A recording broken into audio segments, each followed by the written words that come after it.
A decorated intelligence officer walked into a congressional hearing room and swore an oath. Then he said, "The United States government has retrieved non-human craft." Not a theory, not a leaked memo. Sworn testimony under oath in front of Congress. This is not fiction, this is a transcript. It has a name, UAP disclosure. Here's where it starts. For decades, the government's position on unidentified flying objects was simple: deny, dismiss, explain away. In 2017, the government shifted from UFO to a new term, UAP, which stands for Unidentified Anomalous Phenomena. Project Blue Book ran from 1952 to 1969, investigated over 12,000 sightings, and closed with an official conclusion that none of them posed a threat to national security.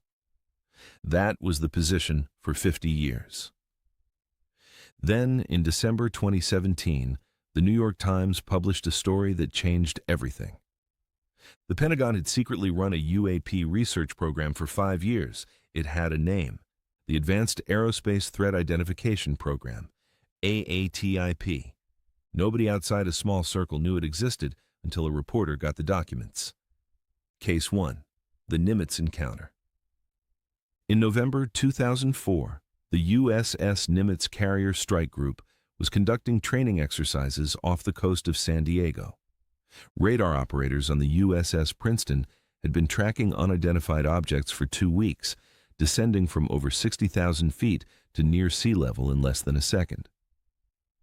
Commander David Fravor, a Navy fighter pilot with over 3,000 flight hours, was sent to investigate. What he found was a smooth white oval object roughly 40 feet long, with no wings, no exhaust, no visible means of propulsion.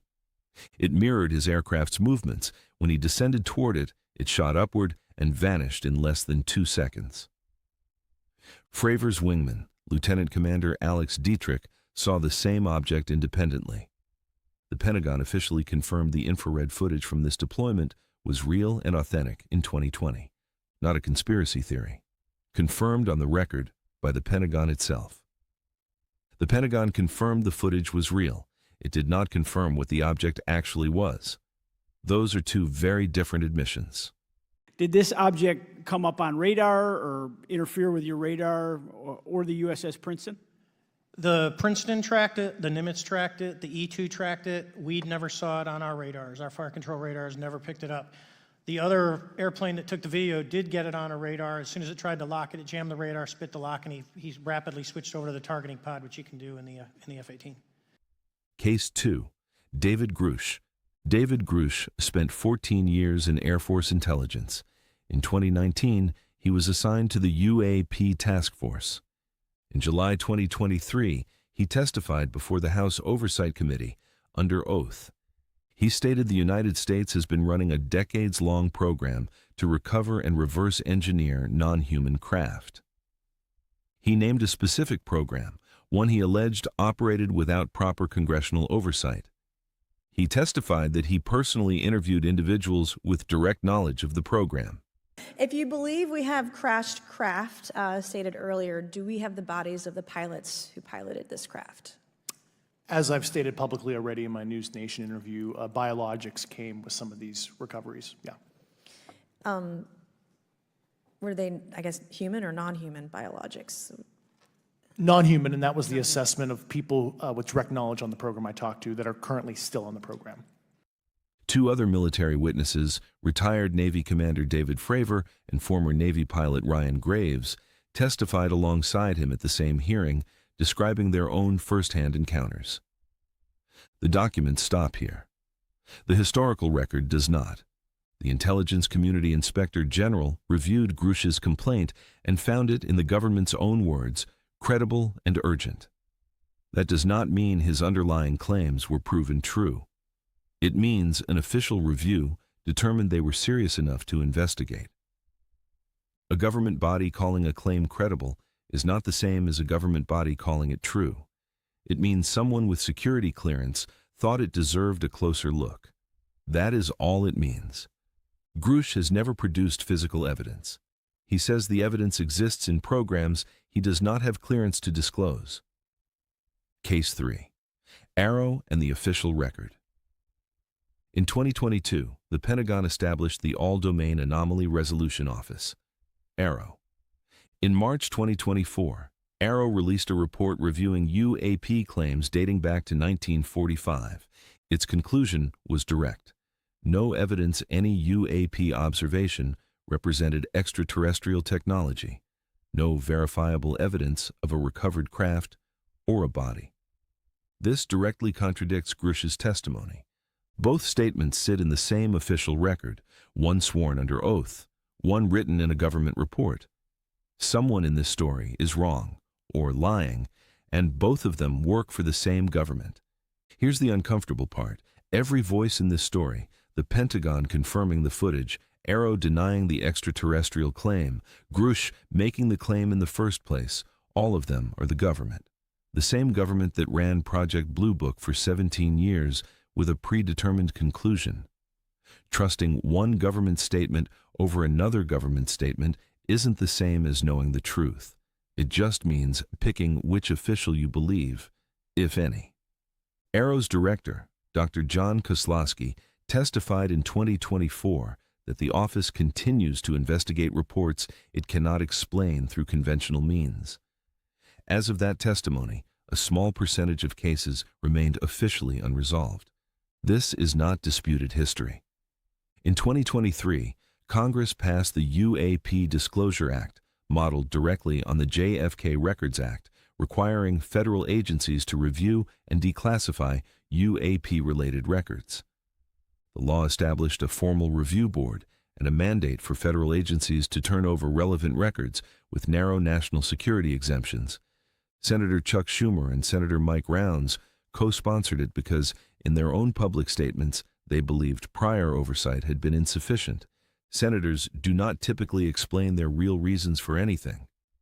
What's on record is that they pushed for more disclosure. What's not on record is why. Case 4. The year everything moved at once.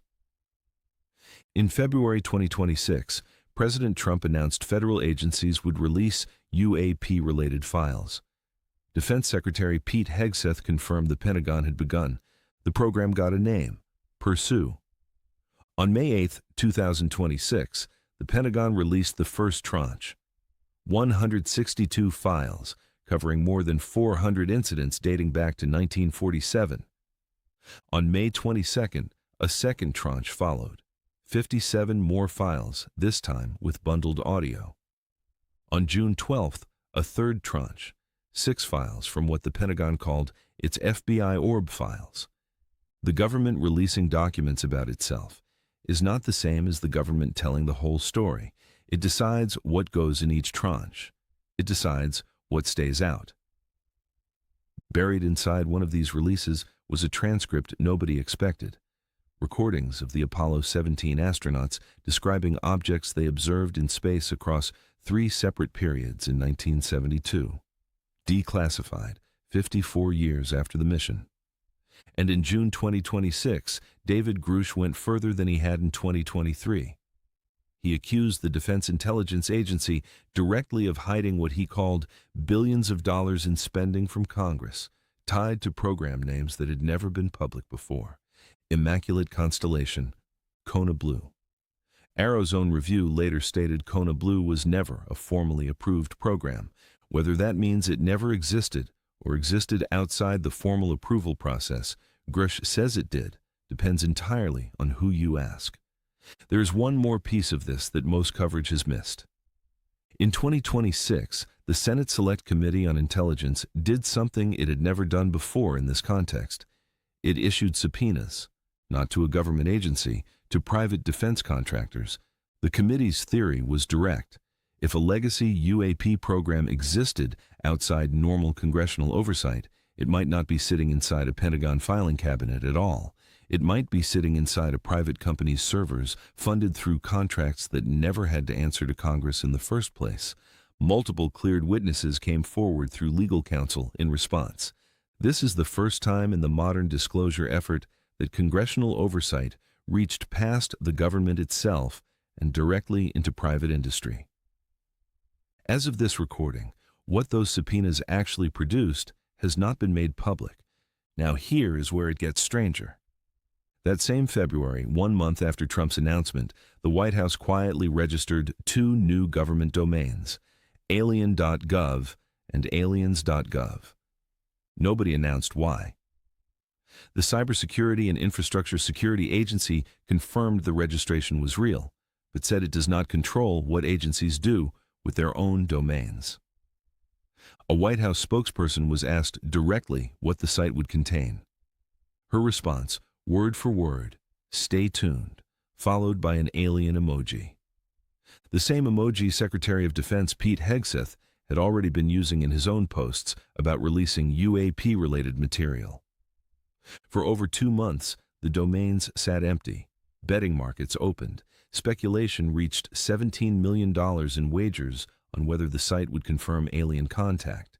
Then, on May 28, 2026, aliens.gov finally went live.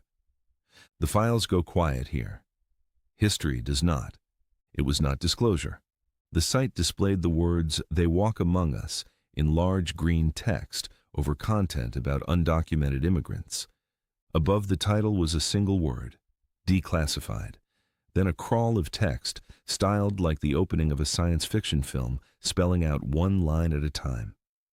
For 60 years, the U.S. government has kept a closely guarded secret. Aliens have been walking among us, living in our neighborhoods, interacting with us in our daily lives. The government had used the word aliens, in its other legal meaning, to build an immigration enforcement page timed to detonate right as a nation of UFO researchers was refreshing the page for the truth. Whether that was a deliberate joke at the public's expense or simply a coincidence of language inside immigration law is something you can decide for yourself. What's clear is that it happened during the same months the Pentagon was actually releasing real UAP files, 3 separate tranches, hundreds of documents, a 54-year-old NASA transcript. The disclosure itself was real. The website just was not what anyone expected it to be. For now. One more thing happened during this same window worth knowing about. On June 12, 2026, a Steven Spielberg film titled Disclosure Day was released in theaters. A wide release, studio-backed, arriving in the exact months the real government was making real announcements about real UAP files. The timing was coincidental. The confusion it caused online was not. For weeks, real government statements about UAP policy and a summer blockbuster's marketing campaign blurred together in the same news feeds, the same search results, the same conversations. Reality and fiction, released in the same season, about the same subject, to the same audience. UAP disclosure did not end with a joke website or a movie premiere. The actual process is still ongoing. AARO continues its review. The Disclosure Act's declassification process continues. The Senate's subpoenas are still open. David Fravor still stands by what he saw off the coast of San Diego in 2004. David Grush has not recanted his testimony, and the government's own Oversight Office found his claims credible enough to warrant a formal, ongoing investigation without ever confirming what he said was true. We are not here to prove aliens exist. We are here because it is hard to get a straight answer out of an institution that has spent 70 years managing what you're allowed to know and even shaping what you're allowed to imagine. Stay skeptical. Open as many doors as you can. Decide on your own. Somewhere between a hearing room in 2023 and a troll website in 2026, the line between disclosure and distraction got harder to see than ever. Up next, on the Realize Files, we explore geoengineering, exposing real lies with real eyes.